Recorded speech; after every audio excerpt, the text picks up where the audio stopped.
मी जेव्हा लहान होतो मला इंग्लिश शाळेमध्ये शिकायचं होतं. बाबांनी मला मराठी शाळेमध्ये टाकलं आणि माझ्या भावाला इंग्लिश शाळेमध्ये टाकलं. मी बाबाला विचारलं, बाबा मला तुम्ही इंग्लिश शाळेमध्ये केव्हा टाकणार?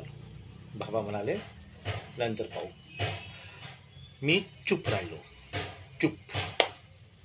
मोठा झालो. कॉलेजमध्ये एका मुलीच्या प्रेमात पडलो. तिला मी विचारलं, तू माझ्याशी लग्न करशील का? ती म्हणाली, नंतर बघू. आणि माझ्या कॉलेजच्याच एका मुलाशी तिने लग्न करून मोकळी झाली. मी तेव्हाही चूप राहिलो. बाबा मरता मरता आपलं घर माझ्या भावाच्या नावावर करून गेले आणि भावाने काय केलं, मला आणि माझ्या आईला घराबाहेर काढलं.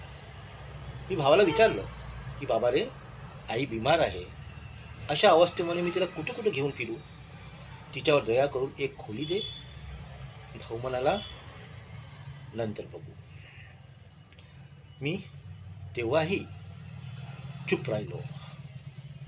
माझ्या आईला एका झोपडीमध्ये ठेवलं. मी बिचारी बिमार होती, मरण्याच्या स्थितीत होती. मी तिला हात जोडून म्हटलो, आई मला सोडून तू जाऊ नको ग, मी तुझ्याशिवाय नाही राहू शकत, मला सोडून नको जाऊ. आई म्हणाली, नंतर बघू. मी तेव्हाही चूप राहिलो. पण केव्हापर्यंत मी चूप राहू? केव्हापर्यंत?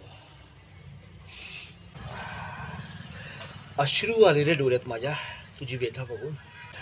आले ना डोळ्यामध्ये अश्रू. नाटकाची प्रॅक्टिस चालू आहे माझी.